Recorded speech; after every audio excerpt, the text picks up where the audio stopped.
Hello and welcome to the Road Least Travelled. This is our first podcast. I'm your host Stephen Youngs, and this is. Are we doing this? What? Oh, right, you meant to say your name, like. All right. I was expecting you to just say. This is Duckland. This is Declan Story. Yeah, I'm Declan Story, acclaimed person.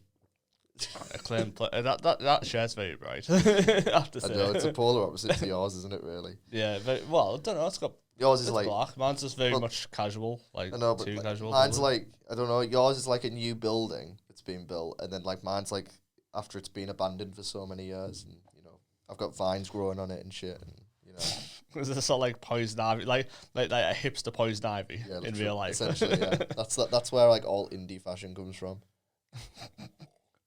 So yeah, I got this plain shirt. Can I put some flowers on it? Did we get that? Did you get that from Leeds Fest when we went? Bought this from Leeds Fest. Yeah. Yeah. I thought I recognised it. Yeah, it was significantly baggier on me then. It's still fairly baggy on me, but like it was like almost like wearing a poncho. It is very much a festival t-shirt. I don't know. I'd wear this out. I like it. Though. Yeah, true. Remember the other one I bought, the silk one? The Not really. I remember you. I do remember you buying that silk one. Yeah.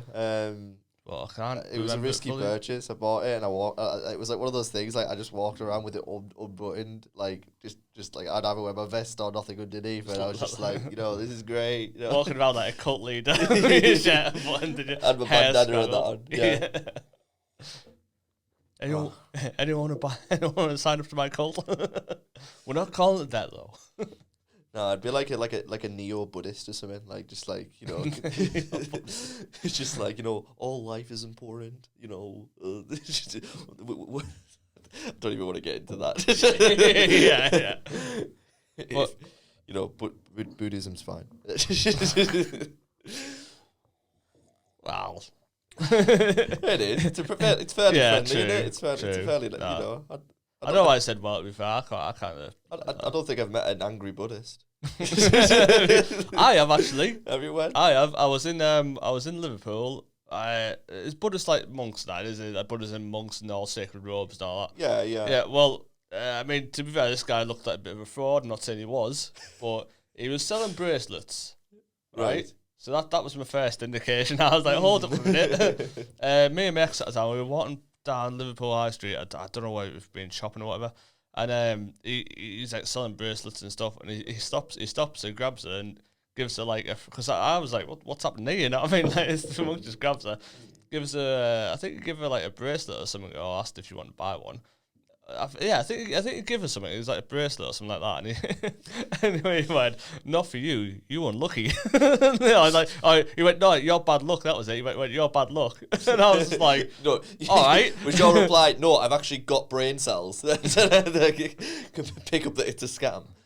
He just went, "No, you're bad luck." And I was like, "All right, bro." He's me half asleep. I just like not long been up. I was just like, "I've been told by a monk that you're unlucky." That's ruined my fucking day. You don't need that though, do you? Nah, you don't need that. Like that kind of stuff. Like even if you're not religious, it's sort of like all like spiritual. Like it carries weight. I think. Like, like I don't know. Like if Maybe you did have a point. To be fair, maybe I am. I don't know. I don't know if a woman in the street just like randomly went, there's a demon attached to you or whatever. Like you know, like you're a bad omen or something like that. Like I'm not religious in the slightest, but like maybe I am. Like you know, like people would like well, obviously not now because of like COVID, but you know if people came up to me like get away from me, you know. Yeah, now they're just saying it in case you sneeze on it. Yeah, that was the demon. She was it was a warning, prelude to this. My friend, some of my friends were saying, my friend Danny was like, "Oh, obviously people smoke weed and that, whatever." Has a bit of like a weed cough. Yeah, like occasionally I've had it. Like, you know, I haven't smoked in ages now, but you do get like next one like a bit of a weed cough sort of thing. So like he said, he got to work and like be coughing, and everyone's like, "Whoa!" And he's like, "No, it's just the weed, man. It's not COVID." Like I've actually like it's weird that it's acceptable to say, "Oh, it's the weed, it's not COVID." he's like, "I have a crippling drug problem. It's not the virus." It's like, sigh of relief. It's a bad state of affairs, but that would be a reaction. It's funny though. It is funny. Nah, to be fair, like I very much like. I mean, I don't do weed To be fair, like once a month, I'll maybe do for like a few days, like 2 or 3 days in a row, and then I won't do for like another month. But like, I do think it has its benefits in low doses. So the low dosages. All right, Joe Rogan. I know, yeah. Like the British Joe Rogan. Yeah. No, I do agree. Though. Hey, Dad, tell that time I went to Leeds Fest and saw myself. Scary shit, man. Look at the lights. That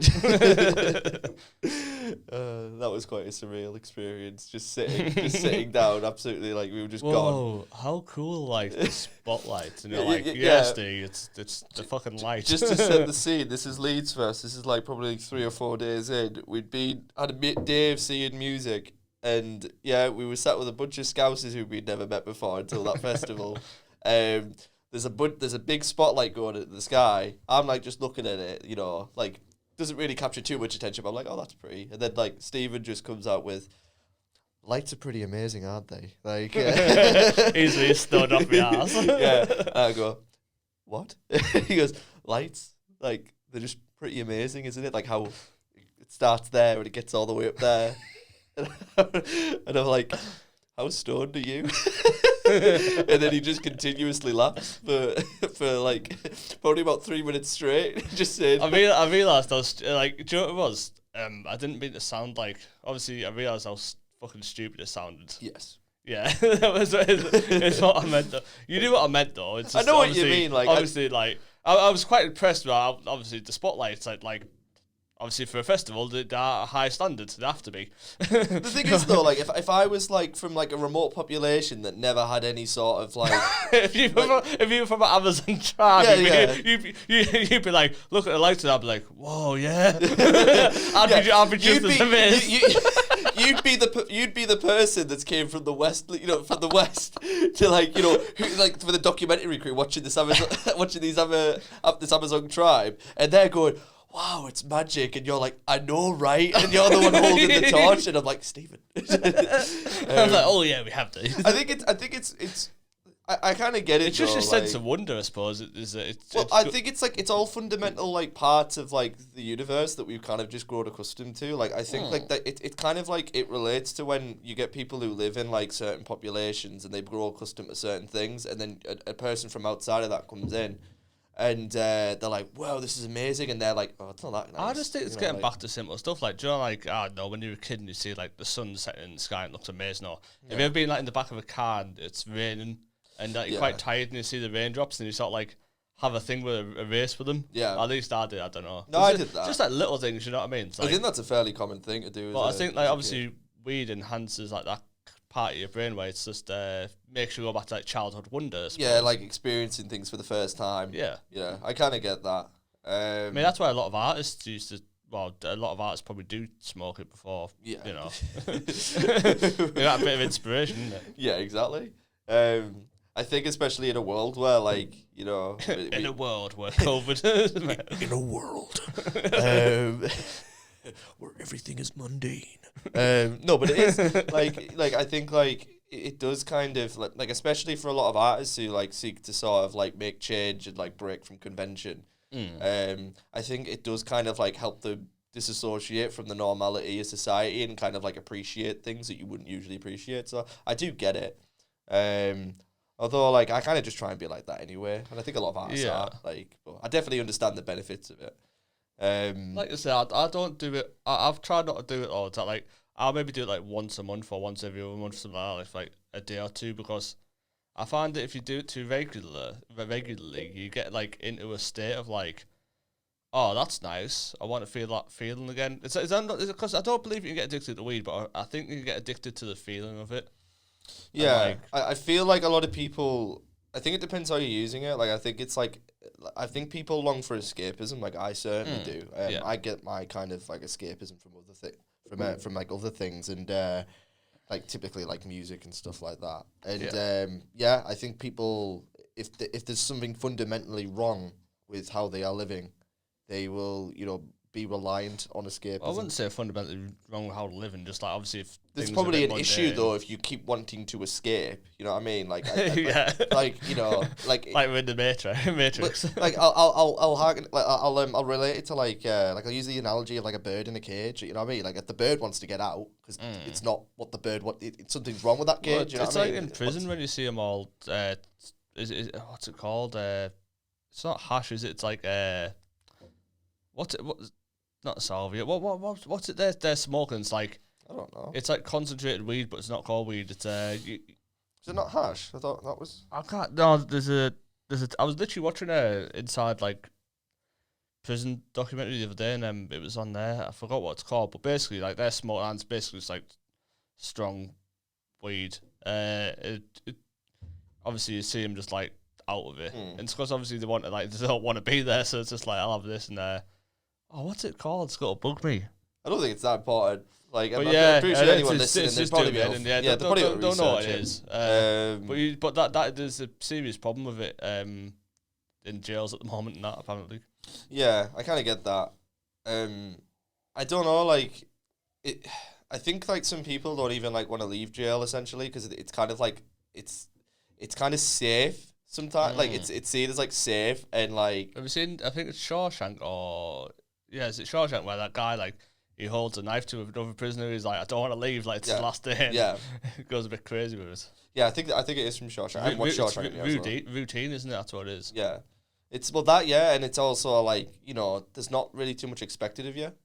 And I think that's dangerous. And I think with like lockdown, especially at the moment, like people fall into a routine of safeness. Like, I think it's very easy to like blame like obviously the fact that we're locked in for like not being motivated to do things.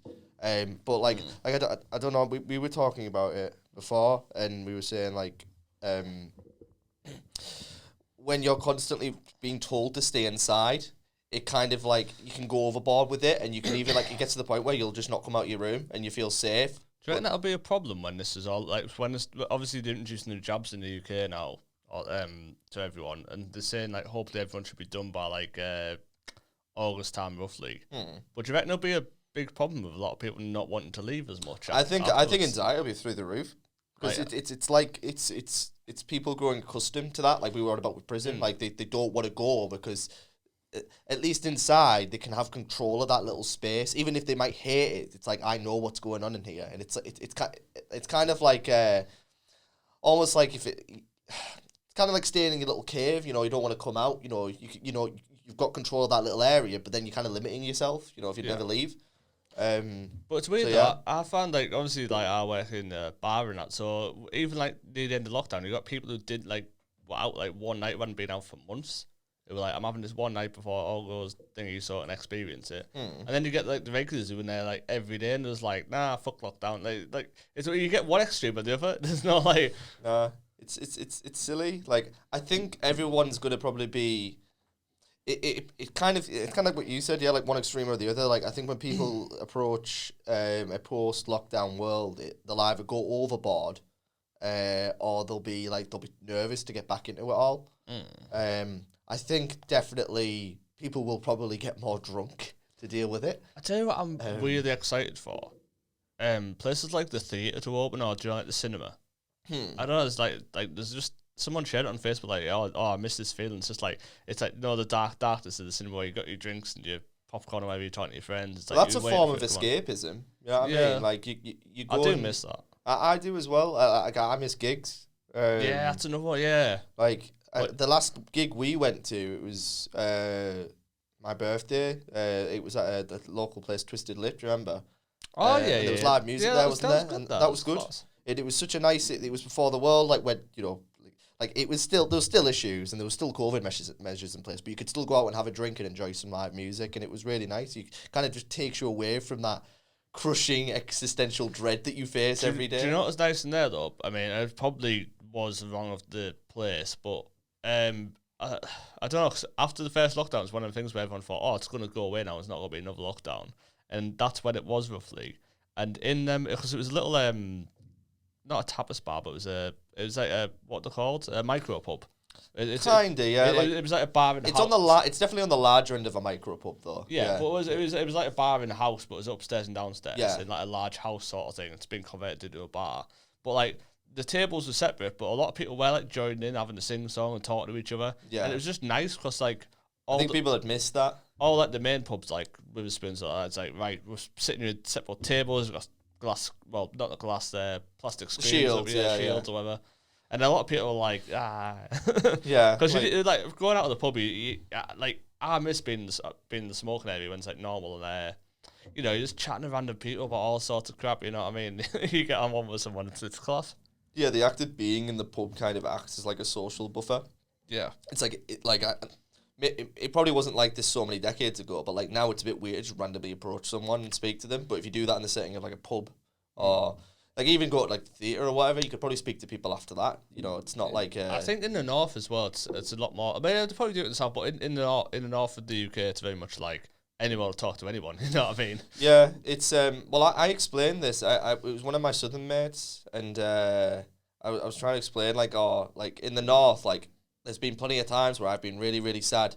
I've walked into a pub by myself and I've sat down, and then after like maybe like 40 minutes of being there, someone will approach me and ask if I'm all right. I've done the same in like Italy and like down south and that, and like it doesn't really happen. You know, like it's really weird. Like, and they were like, that's kind of weird that they come up to you. And like, no, it's I think it's probably just social norms. We're just used to it. It's just a lot like I don't know, like socially, it's a lot friendlier in the north. I think we're more approachable, aren't we? Definitely. In the south, it's like I think they want to be, but I think it's like they're being conditioned into a way of like It's fast paced, isn't it? yeah, it's very like this is how you have to be. Like I've noticed as well, like if once you've lived in like the south for like a few weeks or a week or whatever, you start to notice like outsiders. Because like it's straight away like I think I was down there. Stuck out like a sore I was down there like 5 days in like London or whatever before, and you start to like know like obviously I was like outsider, but then because I'd been there like 5 days on the tubes and traveling, I think I was on a trip or something like that, but I was very much in the heart of London on the tubes on the underground, going here, going there in the hotels, you know, on the buses and that. You get you accidentally get conditioned into that way of living, and then you start doing it. You start to notice the outsiders. It's weird. He's not from round here. Wait, I'm not either. Yeah, it is weird, and I think there's probably like a higher concentration of people down that way, and it is very fast paced. It's kind of almost like a hive, like how everyone moves about and that, and I think we've got a lot less going on up this way, and I think it means that people have more availability to be social. Probably explains why we drink more as well. Well, I've gone. What's the date today? Is it the 15th or 16th? Wait, let me just consult my phone. I've 16 days without drink or anything or smoking anything. That is good. Just pure clean oxygen. Honestly, it was a bit weird the first week, but then the second week you actually you start like I don't know, by about day 12, your body like feels generally better. I don't know what it is. I've definitely started like I've not been too bad this year, but towards the end of like last year, I was drinking more. I don't think I was like binge drinking or anything, but I noticed that like I was more casually drinking by myself, and I don't know if that's like obviously some people drink to like deal with anxiety and that, and I think with obviously like it's weird with lockdown because like COVID in general, because sort of the passage of time it seems to go really really quick, but it's like it's going quick, but it keeps getting prolonged, if that makes sense. So it feels. Sorry. Just saying, speaking like it might still. Yeah. Oh, is it moving down? Like, oh, there we go. Should be alright. Yeah, like it's sort of like it goes quick, but it keeps getting extended. So it's kind of quick and slow, if that makes sense. It's like it keeps going on, like, and I think like people drink a lot, like, and they seek escapism, like we were saying earlier, to sort of like take them out of this quite difficult situation we found ourselves in, you know. Have you heard about the Brazilian strain that's been found in the UK? I think it was like three strains now, yesterday. There's one from like isn't there an African strain? One generally from the UK in general. and one from Brazil now. But they're saying the Brazilian ones might be like super strains, maybe like very dangerous.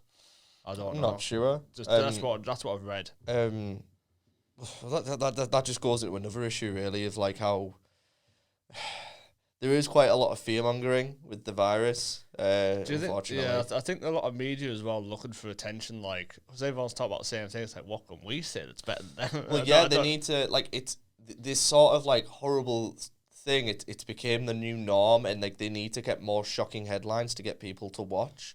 See, I'm not denying it's a thing. Cause it's a thing. It's very bad. much a thing. Like loads of people dying. It's horrible. Like horrible time at the moment. But I think the media definitely benefits from it because I think some of the media don't help whatsoever. Yeah, it's a common thing that like obviously people pay more attention to bad news. You know what I mean? And like if they could suddenly said it's starting to ease off a little, people would be like, that's you know. But, you know, if we said like, you know, it's Corona 2 Electric Boogaloo, you know, like if people are going to like pay attention to that, like. Yeah, like it's absolutely horrible, and like thankfully I've been lucky enough not to like have like lost anyone from it. But like I think we need to remember that like the media has something to gain from it, and like it is bad, but I don't think it's as hot. Like, you know, it's like as world ending as the media makes it seem, and that isn't to say that people shouldn't be taking precautions. They certainly should. You know. So you health advisor? No, like you should take precautions. Do this. Do you should, like, you know. We'll just fight COVID on the beaches. We'll fight it in the streets. I think it's like it's be cautiously optimistic. Yeah. Like it will go away eventually. It's not going to like end society or anything like that. I just think because they're about opening the pubs again soon, and I'm just like, no, you need. As much as I want the pubs open, no. Yeah, like because we did this last time. We ended up hopscotching in and out of the. It's like yo-yo in and out of lockdowns and this that, and I'm just like, right, can we just have a harsh lockdown? Yeah. For like a while, like we should have done it. We should have done this March had a harsh lockdown, and we would have been out of it by now. No. You know what I mean? But instead, people that the government's yo-yo in and out, they can't even stick to rules themselves. Boris Johnson, there was in the headlines that he was caught 7 miles cycling, like 7 miles from where he lived. Cycling somewhere, and they're like, hold on, local exercise. Then you got Dominic Cummings travelling halfway across the country. You know what I mean? It is ridiculous. And as if times aren't enough as well. You got Matt Hancock trying to explain why they're not feeding the kids and that. That was shocking. That I know. Piers Morgan ripped him a new one. I know. I'm not really the biggest fan of Piers, but I did appreciate like how.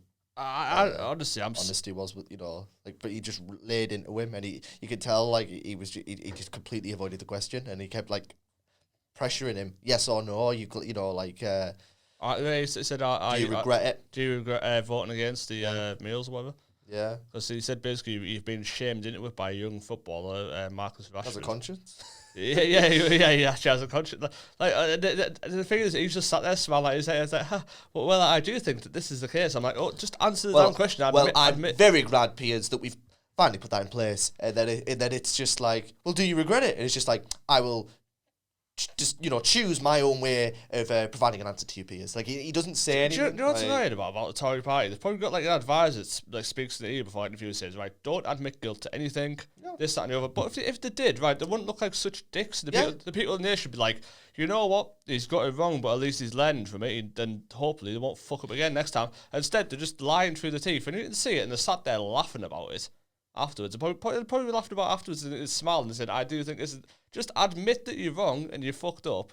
Simple. Be an adult for once in your life and say, we haven't done great this time, but we aim to improve in the future. It's a lot of deflecting of responsibility as well. It's shocking. And then, like, you're literally the people running the country. It's school children, baby. You watch them in Parliament. You get even the Labour Party as well, and the Lib Dems and the Tories as well. They're all shouting at each other. It's like school kids at the playground. Like, how are you running the country?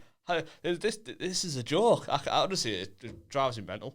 I try not to watch news and stuff. As I know, conflict. You do need conflict in politics, because obviously you will have conflicting ideals and that. But I feel like that there's something fundamentally wrong about not wanting to like help like the poor and impoverished. Like that's their job to do that. You know, I know.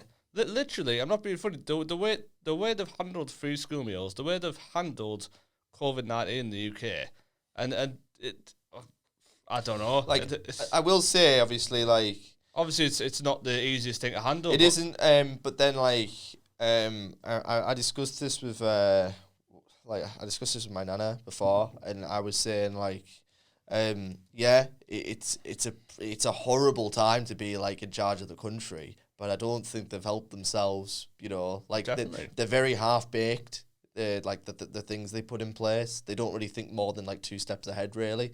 And yeah, that's why it's getting so prolonged. It's just like, I can't help but think that, like, you know, like so many lives could have been like, you know, like spared, and, you know, like however, I don't even know how far this country's in debt right now. Well, it's like I said to you the other day. I said, this government, do you know what's very scary?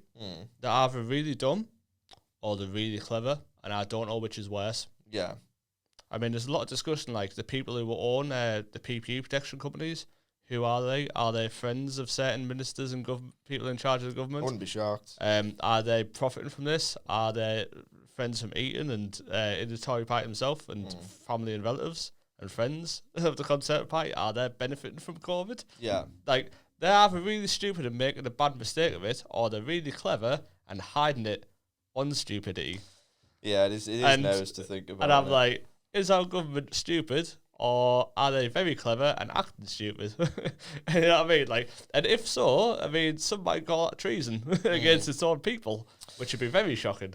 Like I've said, like I think a government it should serve the people and the country at large, and I feel like this government just serves itself. I don't think it really. Yeah, I'm really struggling to find benefits to, like, you know, having this current government in power. I mean, I'm not saying Labour would be any better either, really. That'd be the opposed argument, but I'm not saying that as well. Labour was a mess before. Like it wasn't, you know, it wasn't the most well. But then I think like good intentions came behind some of the policies, and like it was very like. It made me really optimistic, and I know like a lot of people were saying like, what's the legitimacy of these plans? And I'm like, yeah, it is a bit like. It seems a bit too good to be true, but like I don't know. I feel like anything would have been better than what we're doing now. I mean, I feel like I have to say one big thing I'm surprised and glad that worked well is the furlough scheme. I think it's very good. I think that's a good one actually. You know, that is a big positive. I'm surprised it happened in multiple times for this long. Yeah, that I'll give credit to that. You know. Yeah, I think that is good. Although I don't think would have needed to be in place if it was handled better. The only thing is with that though, that'll probably come at a price in the future when we have to pay tax on that and get the money back somehow. Yeah. So that'll be a problem in the future. And people are about now at the moment. They're like people not on furlough. We have to contribute to giving that money back because we shouldn't. And I agree. Like, I mean, I'm currently on furlough, but it should be me that has to pay that back, not other people. I get that. You know what I mean? I think it's kind of hard as well. Like you can't even say like you can't even like escape the UK very easily now as well because of the whole like EU separations. Because I could be like, I'll just go to another country in Europe, and it's like no. Like, well, that's what after Geordie Shore celebrities are doing. To be fair, really. Have you not seen they're all in there? I want to say like Saudi Arabia or around that region. I did not know that. It was it Chloe Ferry was there to launch her bikini line abroad, and people are like, you have to go all the way there to do it. You couldn't do it in the UK, and then she's like showing off in the hotel room and like all the expensive stuff and like more or less flaunting partying. And people are like, yeah, looks like you're doing a lot of hard work over there, and especially the fact that, you know, you needed to be over there for it, did you? Okay. I don't blame her for wanting to leave the UK though. Like it's very difficult to be positive about the country right now. I feel like if I was there, I'd be doing the same sort of shit. Like, of course you would. But I feel like my conscience would come into play and be like, should I be doing this in the first place? Should I be flaunting all of my... Like if I happened to be there, I'd probably take advantage of it, but I don't think I'd want to in the first place. Yeah, you know? exactly. Would you? What? I don't know. Like... I don't know. I don't know. You're on a flight straight out of here, aren't you? I know. I just wish I wasn't here. Border Patrol ain't catching you. Get to the border and they're like, I think I saw a ghost. I've had it funny. I read an article saying a lot of Americans were going over to Mexico trying to skip the restrictions. It's like if it's just like the Mexicans are coming in, the Americans are going out. Yeah, switch places. just a roundabout, the revolving door. Nah, man. Imagine if like being Mexican trying to like get USA and then seeing them like, what the fuck? What's going on here? Turn back! Turn back! Yeah. Something's horribly wrong. Imagine how scared you'd be. You like try to escape to a better life, and then you see everyone running out to your way, and you're like, what's over there? The darkness, it's coming. It's like, it is. It's horrible. Oh, Yeah, imagine that. Yeah, it's- you're trying to go over the border. Like, you think I'm taking a risk. I want a better life for my family, and then you just see the people leaving. It's just like, oh god, no, we need to turn back. Yeah. Oh god, that is horrible to think about. No, like I just, yeah, it is really hard to see past this current situation. I think, but it's like what I said to you the other day. Said to you. What I said to you. Hi, Nicky. Yeah, like it's like what I said to you the other day. Alright, it was like, don't overcompensate. no. Come on, I need some tea.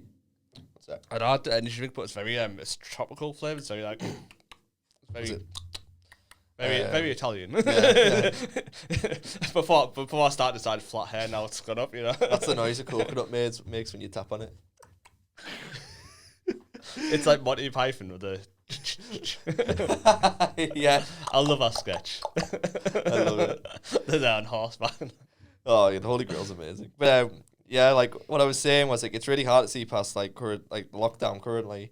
But then I said to you the other day, like I think we're not gonna get this much free time again. Let's make a podcast.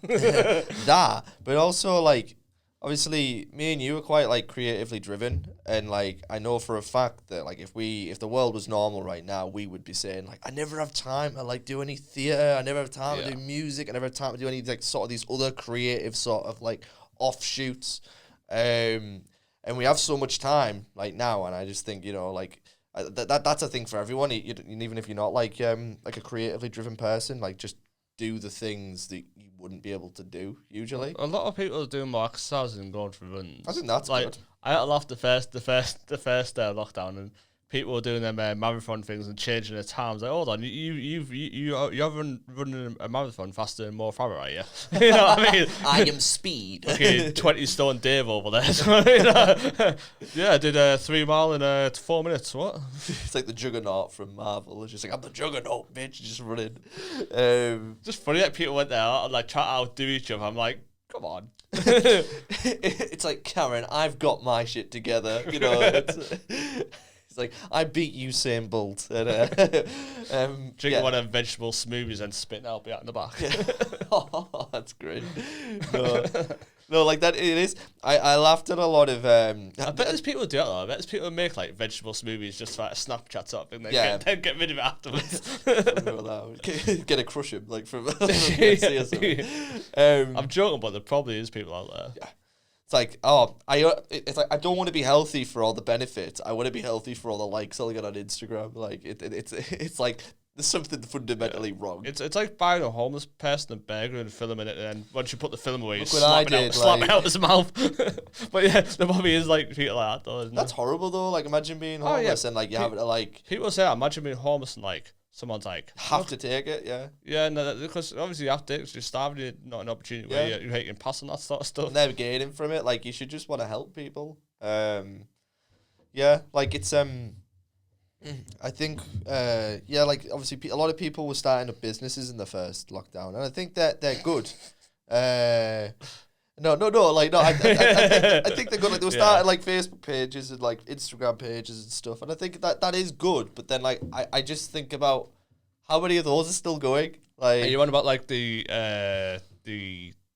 like online like doing sweet boxes and that kind of stuff? Yeah, like people doing soaps and some people are still doing it, and props to them. Yeah, and like props to like not to shit on the people that gave up. Because like at least they figured out that's not what they want to do.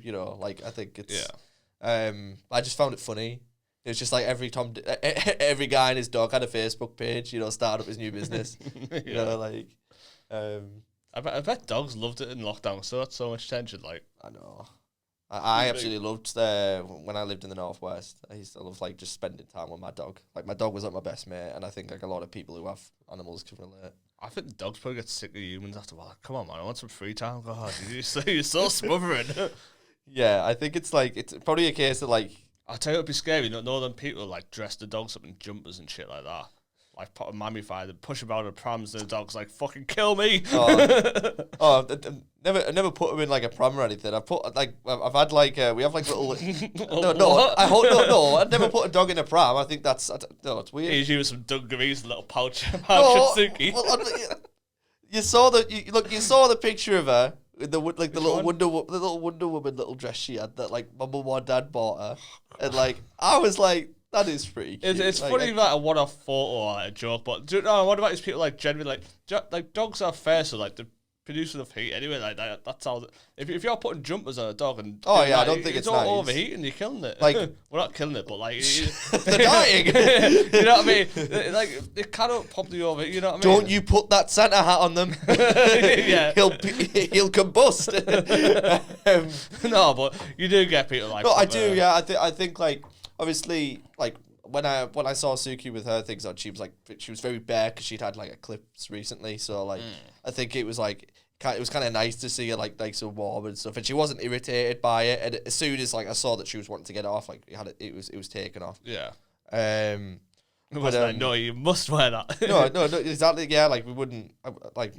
Family and that are not that way inclined. Like I think it's cruel, like, you know, force an animal to do, you know, like wear these outfits. You know, you're a human now until I don't want you to be. What's your opinion on like do you know people like train their dogs to do tricks and like compete in competition and stuff like that? I'm all for it as long as it's never at the expense of the dog's happiness. Yeah. You know what I mean? Like I don't think you should you get people who like train their dogs to like stand on like their back legs and stuff and walk, and I think that's cruel. Especially for prolonged periods of time. Like if you want them to do a little trick where they stand up real quick and fall down, well, yeah, you know, it's remember they're like little wolves, aren't they? You wouldn't see a wolf doing that. Like, no, I think people forget that when you see like a little pug or whatever. You know, I mean, you don't grow that in a petri dish. Like it's a little. I mean, I feel bad for pugs anyway. Like no other being like sort of Is it because of like interbreeding while they breathe like that and they have like very much difficulty, don't they? Yeah, it's like it's going for that pedigree thing where it's like, oh, we'll take two dogs with the same traits and keep breeding them together. And there's a lot of like you get up like it kind of like what ends up happening in the genetics sort of spiral out of control, and like the traits that were desirable kind of manifest even stronger and stronger to the point that, you know, it causes breathing issues and stuff like that. Because you can look at pictures of like how certain dog breeds looked like so many like like even like 80 years ago, and there's a noticeable difference. Like you can tell it's the same dog, but like you can see that like certain things, like certain attributes have been like just like blown out of proportion with them.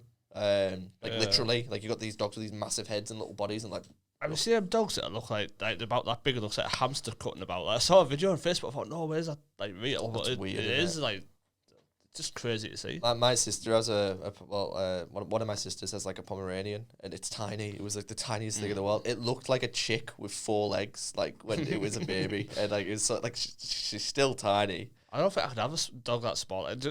Like not. I think it's fair. If that jumps to the sofa, I'm accidentally sitting there. You know, like I'd feel so bad. Like I don't know, but then little dogs kind of overcompensate a bit for being a bit louder. Like not all little dogs, but some little dogs do. Like Suki, bless her. Like she's not Shih Tzus. I found it loud. Yeah, well, you've seen like I've showed you like Suki, like how she goes on. Suki is Shih Tzu, yeah. Suki's like a Maltese Shih Tzu. Right. But she's like kind of like smack bang in the middle. That's like put a photo in on. I know. Suki top left. It's that little Wonder Woman outfit thing. She's my baby. And my dad's. But yeah, like she doesn't really yap loud. She just howls. Like to get your attention. She'll just go ow. You know, like, you know, she'll bring a toy up, she'll drop it to you, and she'll just go ow. You just do it. You know, I find it so cute. It never annoys me. Like there's a dog. There's a Shih Tzu who lives opposite my parents' house, and obviously when he used to live there, I would dad say obviously the heart pump and stuff. He'll go for lay down, and you know, like sometimes our mum obviously illnesses whatever. I don't really want to go into it, but yeah, like, it's a lot of illness in the family anyway. So like mid afternoon, like obviously these people like need like a fucking rest and that whatever, and constantly you know what it is, right? The people who have the dog, and obviously the work or whatever, this that and the other, but it's left on the driveway pretty much. Like I can guarantee like 5-6 hours someday, and it barks non-stop at nothing. There's no, it's not the dog's fault. Just want attention. It just wants attention, but it, honestly, like I know like a few neighbours like put a fuming over the years, and like probably been noise complaints or whatever. I don't. Like I said at one point, oh, should we put a complaint in, and like, oh, our mum and dad were like, nah, 'cause now it gets done, takes ages, you have to do it, recordings, that, and we never, but we used to let it live with it. We're like, but we let it live. no, we learned to live with the noise. Yeah. But it is. Like, I'm very much a dog person, like dogs. But when you do that, and you're not looking after your dog or taking a walk, giving it attention, you're just leaving it there. Yeah, it's like what's the point after that? They're not furniture. I'd find a loving family to give it. It was good. Give it that nurture and that then like take it for walks. Dogs very much have that pack mentality, like humans. It's just sat there howling that stuff all day, and I thought that's just neglect. Yeah, loads of people do that, and like now I was saying to you before, I'd love to get a dog, and then I thought a second daughter, because I thought, well, after lockdown when I'm at work, not gonna have time for it. Yeah, and it's also it's a responsibility for at least like 10 years as well. Like you have to. You can't just go on holiday willy nilly. You have to find like someone to care for the dog. Like. And I think a lot of people is what it is. Mainly a lot of people have children and think, oh, it'd be great for the children, and then they forget that they can't take that for walks as often because they've got work and stuff. It's not fair on the dog. It's not fair on them. It's shocking. No, it is. It's sorry. That was like being like, oh, it's something like being this like. This is the Crufts podcast. I know, yeah, it's just grumpy. No, about stuff. It's I think that dogs definitely benefit though from like the people being home more. I think they've loved it. Like I said, they've loved it in lockdown. I think obviously like looking past like obviously like how horrible the world is right now, and like lockdown and that, like I think there'll probably be like a massive boom like in like local like artists and stuff going to like venues and gigs and stuff, like, and I think it'll be warranted because obviously those people haven't been able to like obviously like present their like art and present their talent, and people haven't been able to consume that, so I think that'll be amazing. Like I think the atmosphere will be like incredible. Like I should go to a gallery and there's like a queue of artists of all the stuff, like pick mine look at mine please. No, but there will be though. It'd be nice to see. It'd be a big influx in like art, music, creative stuff. I think it'd be great, yeah. And they'll probably like, I would not be shocked, right? And this might seem a bit out there, but I would not be shocked if there was like different genres of things that come out of lockdown. Yeah, that'd be cool. Actually, never thought about that. You know what I mean? Like different like mediums as such, but then also like just different like stylistic choices with music. So like subcultures. Kinda, yeah, because obviously it's been a year, since this madness really started.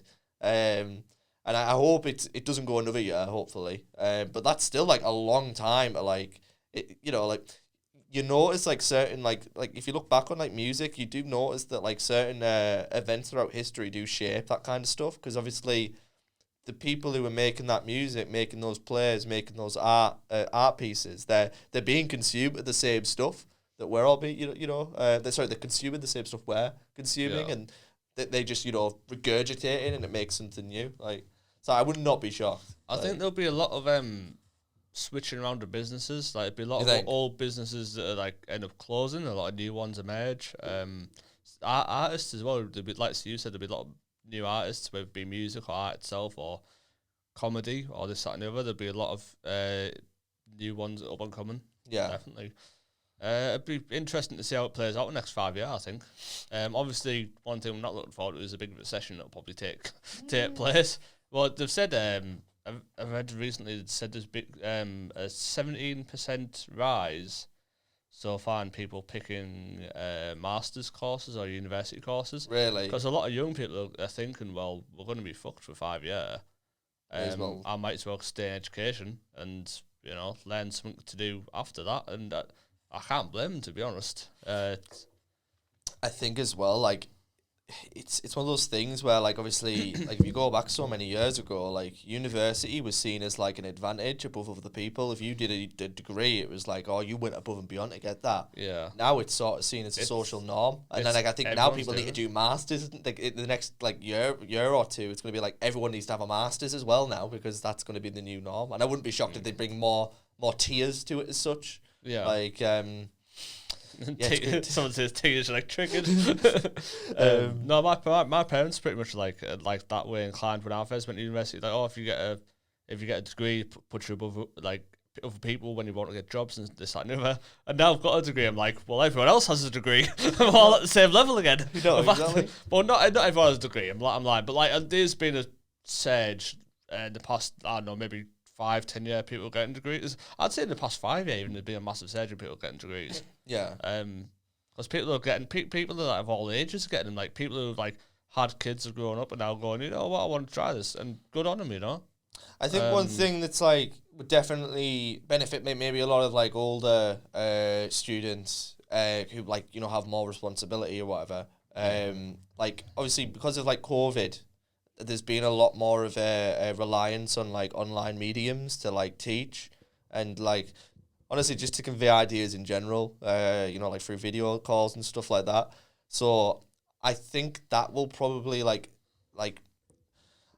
with people who say, if you're like a full-time parent and you want to do a degree, like I think like with obviously the rise of like video calls and stuff, like to like, you know, for education, I think it's going to be like that'll definitely improve and become more refined like as a teaching process. I think more online learning. Like online learning, yeah. Like I think that might become more refined and more modernized. I think so, but I think it'll be introduced. I don't think it'll be massively introduced. I think it'll take time.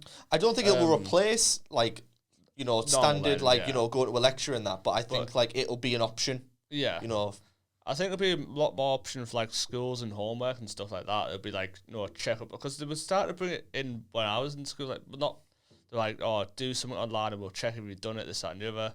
But it was very bare bones when I've obviously been, it's been, well, I need 10 years since I've left. That's scary actually, but you know what I mean?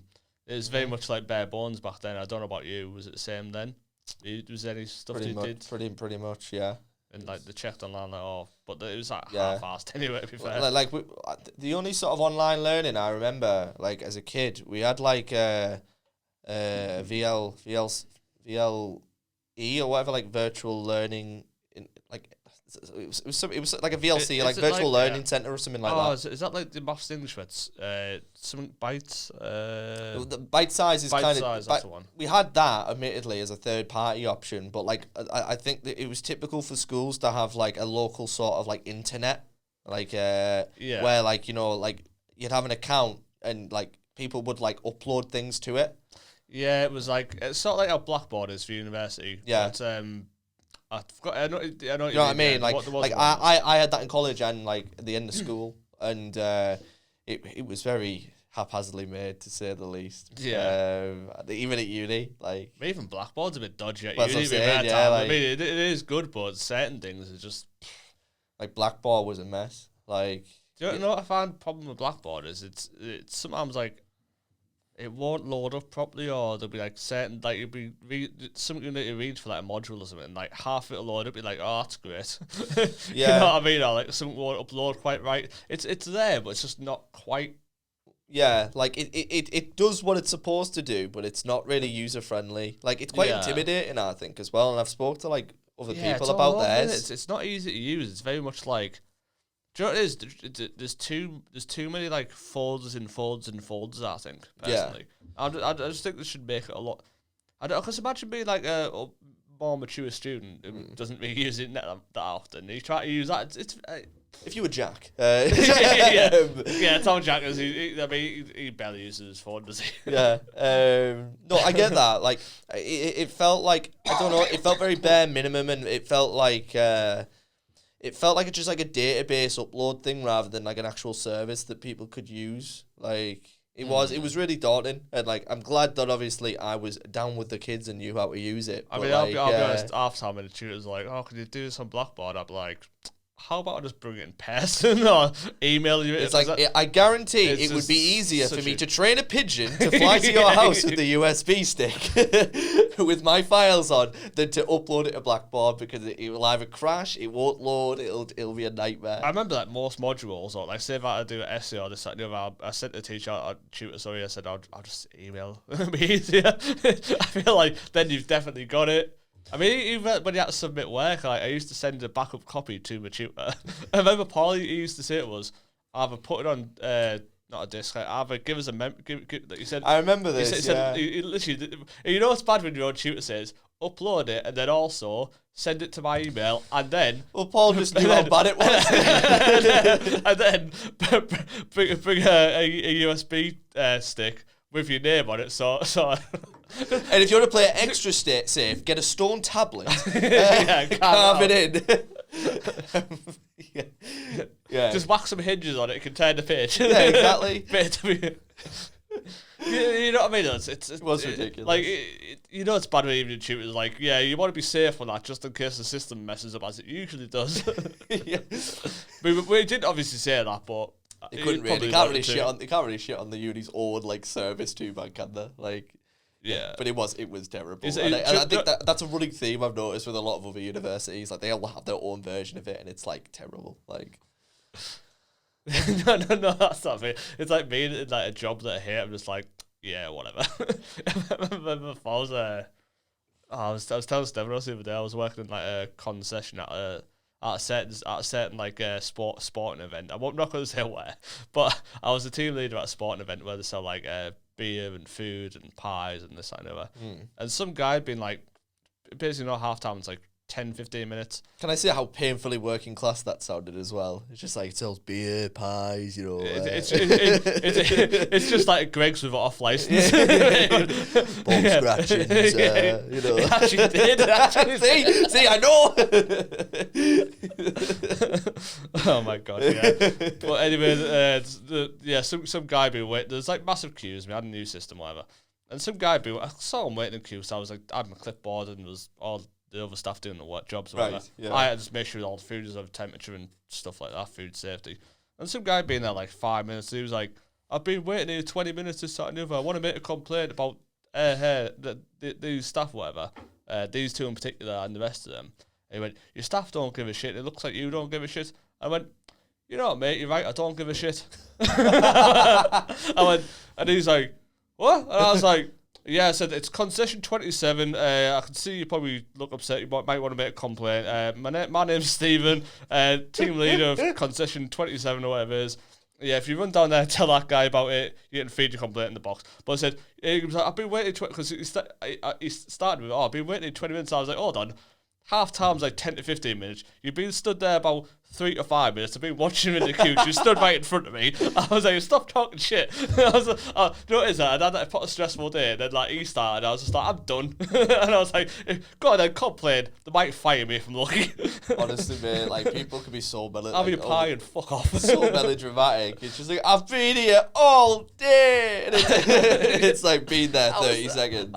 Because I was stood like, there's like 2 queues out. I stood there like in the middle of my clipboard while at the back, but I could start to see what was going on. Yeah. And it was just like, I was like, half time's not even 20 fucking minutes. I was like, what are you missing? Like, what, he missed like 5 minutes at the start of the match and 5 minutes at the end, and then the bit. I was like, oh, come on, bro. Look, it's a fact that like, you know, like time moves relative, and it clearly moves a lot slower for like whiny bitches. So like it's just ridiculous. Like, I tell you what, here as well, we're working in the pub as well.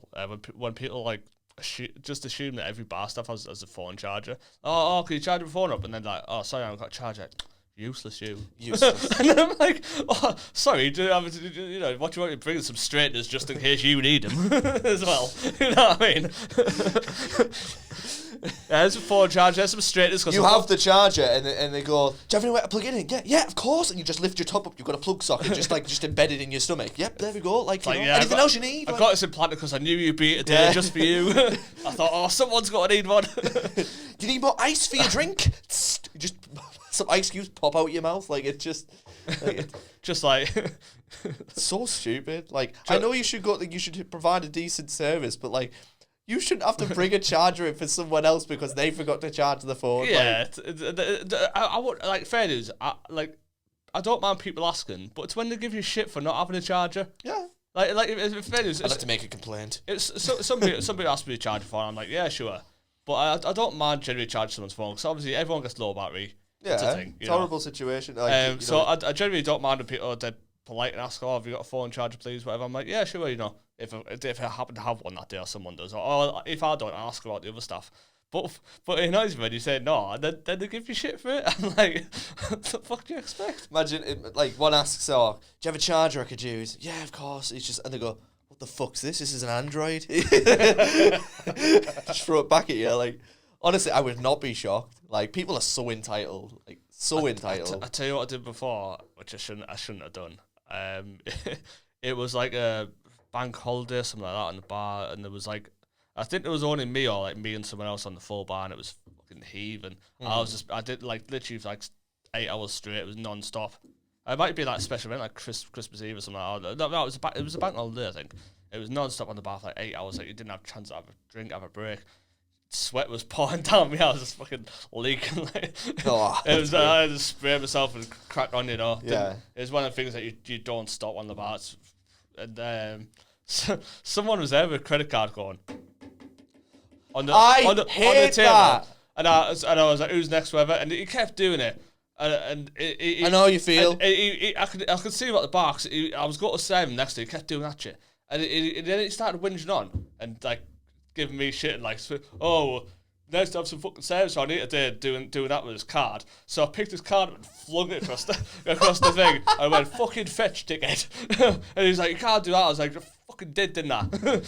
I was like, stand there, tap the card. You know what I mean? Like, it's just annoying me. He'll start sawing through the bar if he does it long enough. Like, you know, like I know how you feel because it's happened to me when I worked at bars. You try to concentrate on pouring cocktails, not doing the measures and the other, and who to serve next, and it's running for your head which cocktail they want. They've told you to order maybe like 6 drinks for their table.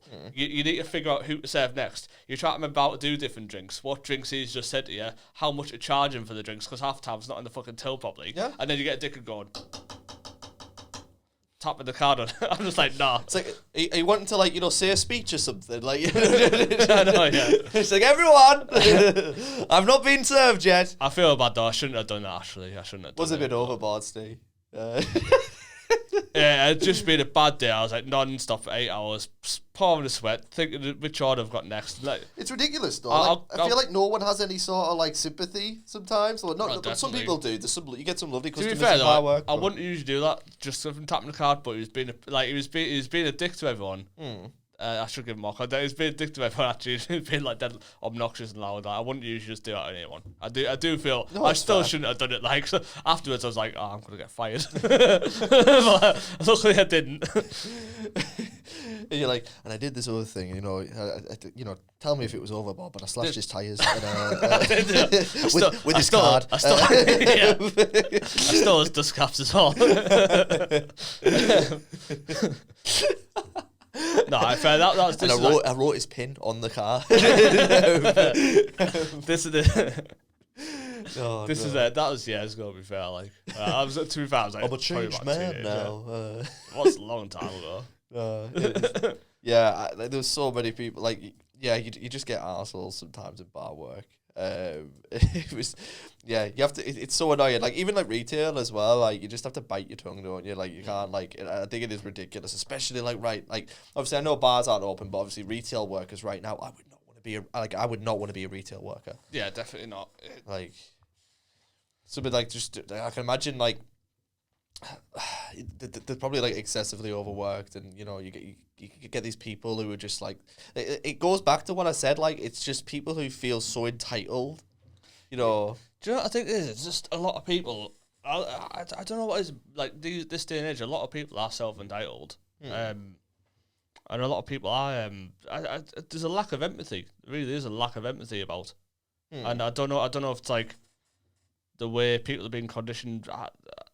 I want to put a connection with social media. But I don't know if that is the case, but to me, I find a lot of people wanting to be something they're not, and they see people online and think that's how the world should be, and that's how. I don't know. I don't know if I don't want. I get what you're saying. Joe, I'm going with it. It's I think it can't sympathise with the common person. We live in like an internet age, and like you'd think in theory people would feel more connected and more understanding of other people's situations. Yeah. But I feel like you project like an online persona as such that can be misleading. I'm not saying that's to blame completely. It just like, that's how I see it sometimes. Like I was saying, like I had just for the context anyone listening, like I had like a video call with one of our old lecturers, Paul, the other night, and I was saying like I think that's why like a lot of like different art forms are quite important because like creative expression in general, like I feel like it just provides insight to like other situations that you wouldn't like you wouldn't usually be subjected to. Like you could go into a theater completely blacked out and you focus on that, and it could be a story about like I don't know, like someone in a completely different country, you know, like a completely different situation, and you just soak that in organically. You'll take that in, you'll gain perspective without actually traveling anywhere. Like same with music, like it gives like an insight to like the person's like inner workings, and it can tell stories, and I think it's so powerful and quite underappreciated, to be honest. I love theatre for that. Yeah, it's very insightful, and it gives you like a window into like which you can see like how they live, like the characters and whatever, and especially from like different timelines, stuff like that. Yeah, I think you should always, it's good art if you go in and you come out feeling something different, like if it resonates with you. I love that feeling. Cause it when you have you ever like came out of a theatre show somewhere and like you're walking down the street afterwards, like you just came out whatever, and you're talking to your friends who you've seen it with, and it's very much in a sense of like loss, because it throws you off completely of where you are. It kind of displaces you, doesn't it? Yeah, it's such a weird but sensation. it's a good sensation because you feel like you get this really strong feeling, and it can sometimes be sadness, but it's not like bad sadness. It's like like you're like, I'm glad I felt this because like I'm gonna perhaps, even if it's just for a week, I'll probably like I'll let that like affect how I go on. Let it like resonate in you and exactly. Try and, like yeah. And that's why I think like it's so important to have that as a medium because it provides perspective.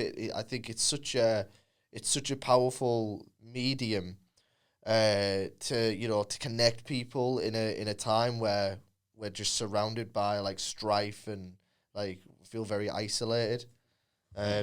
So yeah, that's my thoughts on that, and I'm hoping that we kind of get a boom of it. I mean, at the end of lockdown, it made me. I mean, sorry, not at the end. At the start of lockdown, it made me sad when they put on the news and a lot of theatres put there's a tradition where they left the light on in the theatre, and it's like although we may be gone, there's still I'm sure it's like a symbol of, I might be wrong, it's like a symbol of hope for the future, and to show like although people are gone, the theatre still lives on. We'll also keep the burglars out as well. Such a point. Yeah. Although the theatre's gone, although we're gone to theatre, I didn't even mean that. Even if the world is quite dark, there's still a little light on in the theatre. It's like, wow, what does it mean? It's just like we forgot to turn it off. The electric bill's a fortune. We've come back and now I can't pay this with an actor's salary. Like, no, it does. I think it is like. I think that little traditions like that are nice. I think that is, and I think that does resonate with people. Like. Like there's a light almost at the end of this like dark tunnel we find ourselves in. It is. Everyone's affected by it differently. Yeah, it's an odd one, like because we've never really had to go through like something like this before, like in recent history. Like even my parents were saying when it first happened, they were like, well, usually the younger generation learned from the older generation, and with history, advice, this, that, and the other, and they were saying like, well, we can't even advise on this because something like this has never really happened in our day and age. I mean, we had the Spanish flu, and that was 20s or 30s. 20s maybe before. Yeah. I want to say 1913. For some reason that date's ringing. I might be wrong, but over 100 years ago. You know what I mean? Like if you were alive at that point, you're probably you're dead, or you're very old, but were a baby during it. Like yeah. It's but crazy. Yeah, even they were saying like there's not we can really advise on because this has never happened before in our lifetime. It's crazy, isn't it? Because a lot of people did start looking back to like what happened, like as soon as this like pandemic happened, like what happened back in the plague days? How do we stop this? You know what I mean? It's like, yes, I need to get a frog and put it under my armpit, and it will expel the COVID from me. Those big doctor's masks. Yeah, or plague doctor. Yeah. Yeah. If we hang garlic from a string above your bedside, you shall stop sneezing immediately. You know? It sounds right. I know, like, we say all these, like, really, like ridiculous sort of fixes for it, but it seems like that with how the government handled it in some cases. It's like, oh yes, COVID won't attack you if you have a you know, if you're having a beer with a meal, you know, like, but if you just have the beer, ooh, no. Yeah. If you have a rum, you're on your bum, but if you have a Scotch egg,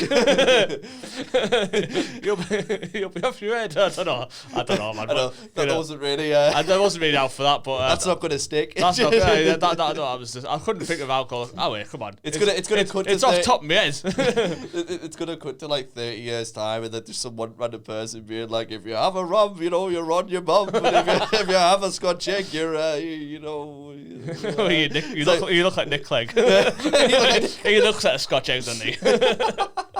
Oh, poor Nick Clegg. Nah, fuck that guy. I don't even know him, he just looks like such a fucking Scotch egg. He it'd be probably be a bit, you know, like he's like donated towards like a local centre or something, and you just go, you look like a Scotch egg, and he starts crying. Wasn't he that leader of the Lib Dems or something like that? Yeah, it was, yeah. Oh, so it was like the brothers went, Nick Clegg and the other brother. I thought that was one of the Labour. I thought it was Labour. I thought it was Nick Clegg who's Lib Dem, wasn't it? What isn't he called? Something like George. I don't know. Politics, I don't know. Yeah, I might be wrong. It's funny because it rhymes. What's happening to him anyway? No one's heard of him. What's he doing these days? Is he even real? Did we just make him up? I know, yeah. He was dead prominent like back in the day, like 2008 time, and then he just fell off the radar. He wasn't real, Stephen. Boris Johnson was locked up somewhere. We'll walk outside one day, and imagine how mental would this be? You walk outside when like lockdown is over and COVID's like, you know, eradicated. And, eradicated. Eradicated. And no, like so you've been in your house for like months and months. You leave because you think it's over, and you talk to someone, and it's just like, it's disgusting how Boris made us stay in our house for that long, and it's just like, who's Boris? And you go, what? And he goes, they just go, oh, you know, we've all been just getting on with our lives. Have you been in your house for so many months? Imagine how horrible that would be. Well, it's like the other day, like to give everyone context, right? We were in the front room talking generally about films with ghosts in. So we were reminiscing about films we've seen, like there was a female ghost who had an apartment, someone moved in. Yeah. It was sort of like a rom-com type thing. You were saying it was like ridiculous because she was dead, but she was complaining about like really stupid basically she was dead, and then 2 months later someone moved in her apartment. Yeah, and then she reappeared for like 20 seconds at a time here and there and freaked him out. And you've touched the drapes. It wasn't even like, what are you doing in my house? Why is it a bit different? Am I dead? Am I dead? It was like there's a stain on the carpet. Why is there a stain on the? What have you spilt on my carpet? And then he was like, hey, what are you on about? It's my carpet. It's not your carpet. And he wasn't even freaked out. He wasn't. Also, are you a ghost? It was so nonchalant. It wasn't like, whoa, who are you? What are you doing here? Ghosts are a thing. Yeah, are you crazy? You know, like you're in my I would shake your world, like. And it was just like stuff like, are you using the peeling knife for a steak? we were trying to get at it was really like nonchalant, like how just like casual she was handling being a ghost. It was very like I don't know. It was very like. You're a woman, so complain about womanly stuff, you know? Yeah, what I mean? it just completely like obviously it was like in the 80s or something. It was like 80s or 90s, I believe. It was very like housewifey humor. It was very much like, look at how bad the kitchen is. Is the laundry pile enough? It's like my sandwich knife. It's so like it was what you would describe it. It was like it just sounded so like kind of dated when it came to like it's like someone's wrote, how do you write a script that could be like sort of funny and stereotypical? Oh wait, we'll just do. Nah. But anyway, yeah, the main point was we were talking about that and other films, whatever, and you casually come out with what would you come out with? God, I said like, oh, to be fair, Stephen, if I was a ghost, you wouldn't be able to tell. but it was even more casual than that. And Yeah, I I was stood in like the doorway, like by the kitchen. It was dark behind me. It was about like 9-10 o'clock at night, and I'm literally facing like Stephen. I'm like, like kind of rested up against the wall, and just going. To be fair, if I was a ghost, you wouldn't be able to tell Stephen. I like deeply talking about these like films and stuff like that, and like ghosts, like horror stuff, and he just nonchalantly said that, and then followed by the most menacing laugh I've ever heard. I only did the Vincent Price laugh, and it wasn't supposed to sound like Vincent Price. It kind of did though, because I said that. And the room went quiet for a second, and like it was this deafening silence, and Stephen just goes, "Oh my God, don't say that!" And then he buries his face inside his hoodie, and he just goes, "No, get away!" Like it's the most scared I've seen. It was the most scared I've ever seen you. I'm not usually scared about a lot of stuff, but like we were like probably like on about like ghosts and horror films and something. But a new casually came out with that was like dark time. I was like, oh. There was like a 5 minute because obviously I started laughing because of it was like an overreaction in my head. I was just like. Like I went like it was more like maniacal than that. I very much believe in like the afterlife and ghosts and it's like when you're Paul, you don't believe in that stuff. I don't believe in that kind of stuff. But like that's why I said it with like without any real sort of conviction behind it, because it was just like. You wouldn't, because I was making a joke about how pale I was. That was the thing, like, because you are pretty pale. I am pretty pale. You're nearly transparent. Yeah, literally, that was why I was just like, you wouldn't be able to tell, Stephen. Imagine on the podcast, I went to say his camera's there, that yours is there, but you just see a flowery shirt float. You can see the backdrop behind me through my skin, like it's like a bad green screen. No, but there was literally about a 5 minute period where like. You wouldn't like. You were just like unsettled. Like you just wouldn't like. And it was so weird. Like, I just kept going. Like, I'm not a ghost, Stephen. Or am I? It was like one of the fucking Black Mirror episodes when he's stoned. It's like you end up touching the walls. Like, is this real? Yeah, it's like that's the worst. Like, what fucks me if you ever smoke a joint and then like watch Black Mirror. Just God, don't do it. It messes me up just watching it anyway. Yeah, it's a bit bad just watching it normally. To be fair, I don't need that extra level of like. Yeah. I remember if I was in uni and I messaged our friend Josh. I was like. Am I really dumb? And everyone's just like pretending to be my friend. Like, oh. And then he was like, "No, Steve, you're smart. Go to bed." I remember you telling me this. I thought I was like, you come down with a onesie and a blanket, just like Josh. Yeah. It's like, no, Stephen, you're very smart. Go to bed. I think I've been watching Black Mirror. I just got really concerned with myself. Josh is going, "Go to bed, Stephen," and then you go, "I think Declan's under the bed." Can you check the room for ghosts? Wouldn't surprise us. That's your conversation. We did that with you. You were asleep. We were having drinks or whatever. We did. No.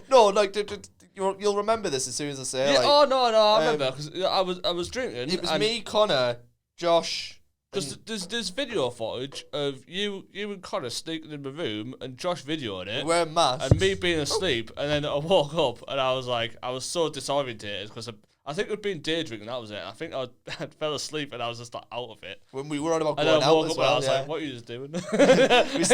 we were playing like the music where it goes we were just like, ooh. I think I just woke up like, we had a glass of water as well. What the fuck are you just doing? Yeah, we didn't come in with a knife. I had a glass of water in my hand. Like it was so weird. Are you dehydrated? I was planning to spill it over your head to wake you up. Like, the most weirdest horror film I've ever seen. I know, because one of us was wearing like a Mike Myers mask. There was another one like that Josh had like a gas mask or something. It was weird. Like, don't forget to hydrate. I found it so funny though because I said that as like a joke, and everyone was just like, "Yeah, let's do it." Like it's just like I was just so on board immediately. Like, okay, let's go. Yeah, there was. Our friends are weirdos. Like, I love that house at uni, but it was very much times when it was a bit too far, a bit chaotic. Like, I think there was a day when it was snowing outside, and we all got, because a lot of people used to get baked there, so we all got baked, and I had a snowball And they're not fight talking outside. about cookies. I remember one time I've been for a walk somewhere and I came back and our housemate, I walk in, there's shouting and screaming. My housemate Steve comes out and he's got fake blood. Imagine how long hair looks like. Fucking, it looks like some. Looks like Jesus. It looks like Jesus, but it's small. Dude, looks like Jesus. And he had fucking fake blood all over his face, and he comes out with a bottle. I think it was like a bottle of bleach and like a cloth in his hand. And he comes out the door, and I just walked in the door, and I was like, and I heard loads of screaming and shouting. He comes out with fake blood all over his face, like just a red face, bleach in one and the cloth in the other. And I was like, what the fuck have I walked into? Like, what's going on? I've been gone for like half an hour. Like, what the fuck? This kind of stuff as well. Like, I was only ever in for like the odd bit of madness, but like this was regular, and it sounds so out there, but it was pretty standard. It was like Always Sunny, but in real life. Honestly, all nutters in that house. It's funny to think about though. Like, I mean, I remember one time I got some what was that, silly string in canisters from the corner shop because I saw it and I thought it'd be funny. I thought it'd be funny, and then there's like me, Josh, and someone else, and wait till our friend Connor was really stoned, and then started spraying it everywhere. But then afterwards, like the canisters like stunk. There's like sort of gas stuff off it. Yeah. So we had to like, open all the windows, and it was like snowing outside. And then afterwards, we realised how much of a mess we caused. We couldn't get it off the carpet for like 2 weeks, and everyone was like a bit fuming. And I was like, sorry guys, thought it'd be funny. It wasn't at first. One of my funniest memories, I think it was like Connor, like we had an inflatable alien, and yous were all just gone. Like yous were all so stoned. Yeah. Was it with the water? Yeah. Was it when I think you or Josh were waving it above him, and he's laid on the floor. Yeah. You waving he's it looking at it, we're dropping water. I had like a thing of water, I was like splashing it over the side of the sofa. Yeah, I think it's leaking. Like, it was so funny. We played Smash Bros. I remember that night. It was funny. Yeah, that was a weird night. Yeah. I remember people used to put like a nuclear countdown on YouTube on big screen and just start playing it and like a big nuke sirens are going off and it's just a countdown of 60 seconds. Everybody's stoned as bitch. Like it gets at like 5. Is it real? 5 seconds. Like, oh fuck, what's gonna happen in 5 seconds? Shit, man. And then it just goes, we're no strangers to love. Yeah. Fucking stupid that house. It's occurred to me that it is 6 o'clock. It's 6 o'clock. No, I'm thinking about the time. That's all. You know, don't have too much stuff, do you? Yeah. We'll keep it running for that a little bit more. Yeah, we'll run for a bit longer. Might as well. Till about 6:30. What's the deal with airline food? I don't know. It's a Seinfeld joke. Yeah, it's if anyone like I know we've been a bit all over today, and obviously this is like our first one. But like. Obviously, if anyone who's on about like doing university, I definitely recommend it like after like lockdown, you know, because you meet like a lot of like good mates through it. Like obviously me and Stephen obviously met at university, different classes and that, and I think like you meet a lot of very like-minded individuals. Like I've usually found that at university, especially because we did like a performance for live and recorded media, so we got to like active stage and screen, directing, editing, comedy, and like out of that group, you'll have a lot of people who do want to do slightly different things within that genre, but it bodes well for future projects. You know what I mean? That you want to collaborate on. So someone might be going to directing, someone might be editing, two people might be actors, and like, I can work together on like doing that short film or something. Yeah, exactly. It's very much like you help each other out, and you make friends that are like. Later on in life down the line, you actually like, I don't know, you help each other out with projects. And well, exactly. Yeah. Like obviously, me and you live here, and it's like we've got different things we're passionate about. Like we both love acting and that. Obviously, I like music a lot, and you obviously like the podcast was your idea, and obviously you like comedy and that. And it's like you can help each other. You can you kind of like all coexist. And I think the people who are truly passionate about it, you'll all like kind of reconnect over it, like even if you don't speak for a while, and I find that with the people who I've stayed in touch with, like they're all very passionate about acting and that still. One thing I do miss about COVID, but there's like a few of us that regularly do miss about COVID. No. Do you remember COVID? No, I don't miss COVID. We hate COVID. The one thing I missed like while being in COVID is like being able to like go out and socialise with that sort of like friend group, and like 'cause a lot of them like live fairly close. Yeah, fairly close and that. No further than a little train ride. But you know, it's nice like go out and like talk about stuff and like collaborate on projects and stuff like that. Where we would have been able to do a lot more projects, like maybe like films or. I think we would have had a lot more availability, like to go out and film and stuff. But then I think we would have had less time, and that goes back to what I said earlier about obviously just trying to like seizing the time, turning it to your advantage. Yeah, I think for me, this lockdown has sort of helped me figure out exactly what I want out of life. If that makes sense, like I don't know. A lot of time, like I did, like when I was working and stuff, like I wanted to do stuff and like create a podcast and do this, do that, create these projects, like films or whatever. And I feel like you want to do them goals, but a lot of general life restricts you. And I feel like because you're bored of like heading towards these goals, and also you're tired from doing like your general job to earn money to live, you get caught up in it. And you Very much so, yeah. And like a lot. I mean, I remember. I think a lot of times, like this time last year, I was working full time, like 40, 50 hours a week. And end of the night, I should have been saving my money really, and I was that bored of life. I was just like, fuck it, yeah, I'm going to go out tonight after work. I'll go to drink. I'm going to hang out with workmates, and it wasn't really good because I mean, it was good. Don't get me wrong, everyone likes a nice drink, and I do myself, but it was just it got to a stage where it was like every night or every other night because it was just you were just bored and wanting something to do. It's like what I said though about the people being safe. There's like, especially up in the north. Like you're very limited on what you can do. There's plenty of pubs. There's plenty of pubs you can go to, and it's There's always too many pubs. Yeah. But I do miss the pub. Yeah. I feel like you fall into a cycle of the pub's there. We'll just go have a few drinks, and it's nice. But like I feel like it blends together too much. Yeah, and I think like it's definitely worth trying to like keep things fresh. And that's not to say you can't go to the pub a few times a week. I just don't think it should be your only form of like, social outlet. Escapism. Escapism. Yeah. Keep whacking the mic. Escapism. Yeah.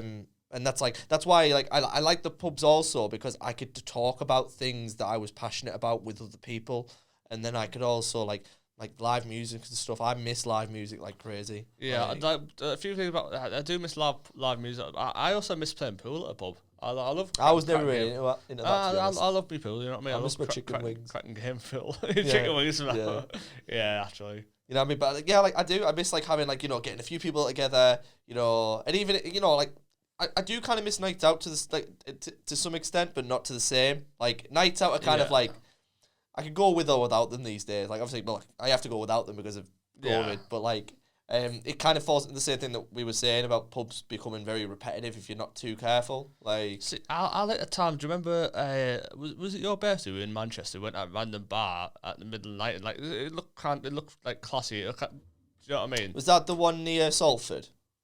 I want to say so. Yeah, it was like in the middle of the street. Yeah, and because we'd saw T's final. Yeah, show. I'd like a lot of like tables and that, but it was like also it was very much like it wasn't exactly a cocktail bar, but it was like a proper bar, if that makes sense. Yeah, it had a lot of character to it. Yeah, I really liked it in there, and it was nice to like obviously see like Jack and Luke and them. There's a mixture of people there, but it was very much like. That was the setting of it. They were two different nights because there was my birthday. Yeah, where we saw T's play and then performance. Yeah, and then we got stranded. It wasn't that exact night. It was like, you know what I mean, the last night. The actual birthday celebrations. Yeah, that was really good because it's like not everyone there was necessarily like I hate saying a creative because it makes it sound so pretentious, but it is the title I use. But like. I think she called them all fucking muggles. The world must be pure. Not one of us, the other people. The non-creative types.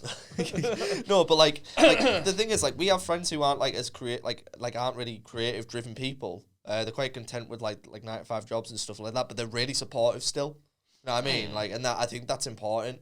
Like, I feel like it's so easily, especially when you when you want to go into something that like not the majority aren't doing, it's easy to like feel like, am I doing this wrong? And it's well, I just think everyone can find common ground in the appreciation of art forms. Like for instance, TV, film. You've got to have actors in training. You've got to have people who train to do that, and people don't think about the means, and also the production people as well. The people who we don't see on the screen, the people who make it all happen. In the background. I've consistently said this, and I do get a disillusion sometimes because of like a lot of societal pressure and know, a lot of like negative stuff going on right now. But like, if people didn't pursue these careers, they wouldn't be in industry. Yeah. And I think just because someone goes down a road least travelled, You said it. You said it. He said the thing. I don't think it's necessarily a bad thing.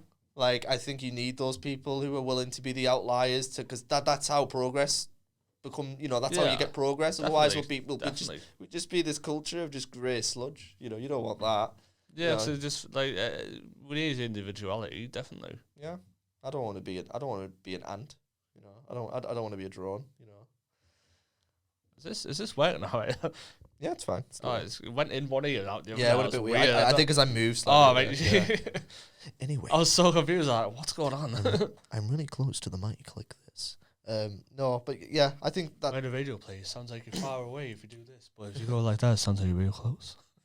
Hello, Jonathan. Voice techniques. Hello, Jonathan. I'm over the hill. I'm over this hill, and I'm now getting closer as I speak closer to the mic. It sounds like a 1960s radio play.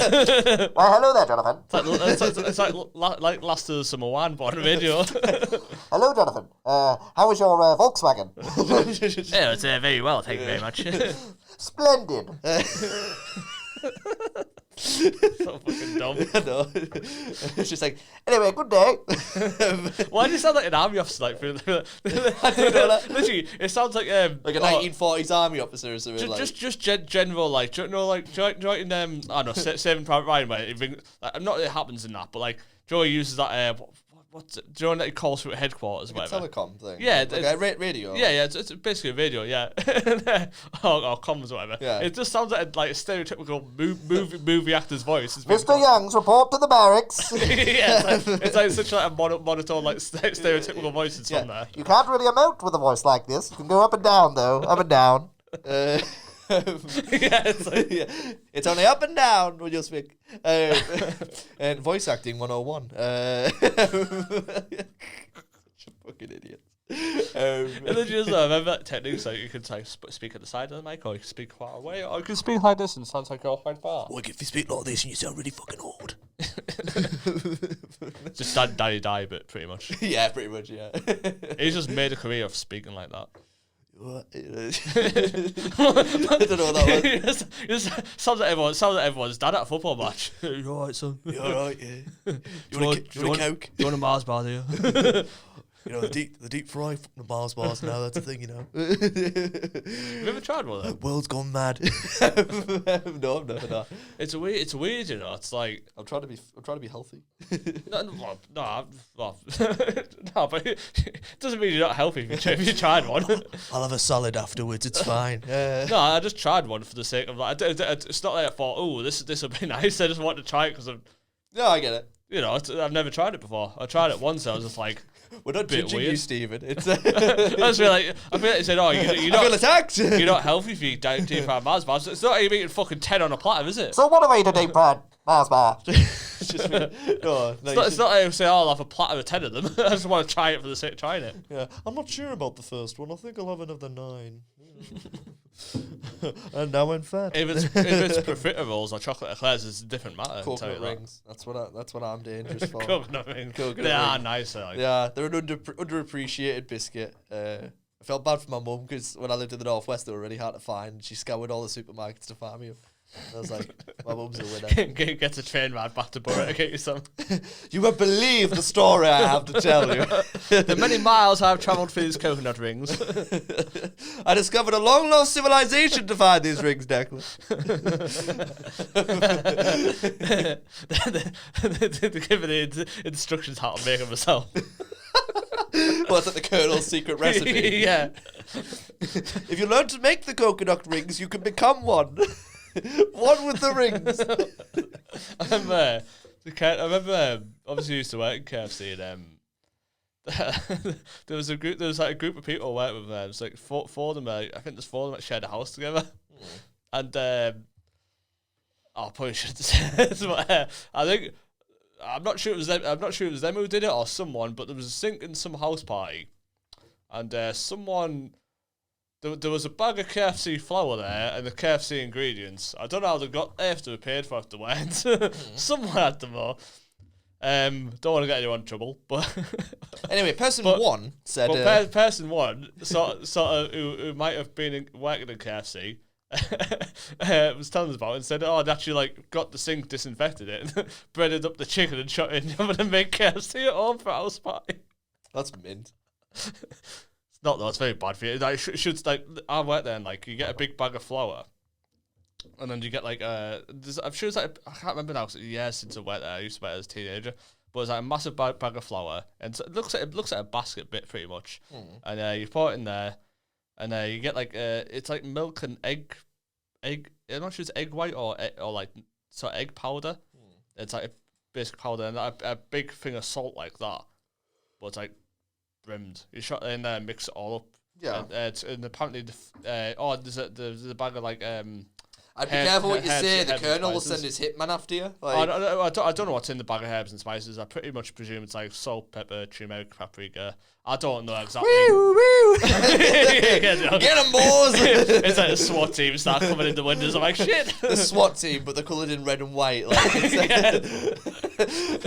Well, they walk in holding a gun, but it's a chicken drumstick. Like, have you heard about a new console? we got him, Colonel. Have you heard about a new console where KF that- console. Is that real? It's real. It's a real thing. But people say there's a chicken warmer in the Yeah, bottom. yeah. It'd stick your ear out, make it. It'd be like having a Kentucky Fried Yankee candle. Like, See, I'm all for a bit of KFC on the odd occasion and playing games. But who the fuck? liberals have went too far. Who the fuck's like play the game and thinks, you know what? I've got some chicken in the heater there when I'm done. If only my bucket was in my PC tower. It just seems I don't know. It just seems a bit ridiculous. People are buying it though. People will buy that. You know? Oh yeah, there'll be people buying it. And I think it'll be like a limited time thing. I don't think it'll be like out forever. Can you see why I didn't think it was real though? No, I get that. You know what I mean? Someone's like, imagine you go back a year's time, like, what's in the future? Like, speak to your past self. Like, well, there's a console brought out by KFC that has a chicken warmer in the bottom. They're like, what the fuck? Like, it's more believable if you went back in time to tell someone you'd have to stay in for a full year than to tell someone there's a console that can cook your fucking chicken while you play. McDonald's released one's called the Chicken Nugget Game Box or something That's like more that. believable. That's more believable. At least, like, I'd think chicken nuggets and chips would probably maybe warm that up, but a full fucking KFC drumstick or whatever it is, I don't know. And you don't need that. It'll stink your room out, surely. And how are you cleaning it? That's another. There's too many. It asks more questions than what it answers. This thing. I'm sick of it. Where's the kernel? Why are you so hung up on it? I don't know. It's too Let unbelievable. the people have their KFC console. No, it's wrong. It's inhumane. I mean, I might swallow my own words. Maybe it is nice. I don't know. But I'm gonna walk in one day and you've got it. I'll see you in I a thought I could smell KFC. I'll see you in a chair and you're like eating a drumstick. I'm like, Stephen, what's happening to you? And your hair's turning white. You're growing a mustache. Oh God. No, like. It's 6:30, by the way. Okay. Well, end the podcast there. We'll end it there before we start getting off on more I want some answers on this KFC console. To be continued. To be continued. All right. Thanks for watching. Bye bye. We want you, Colonel. Give us some fucking answers.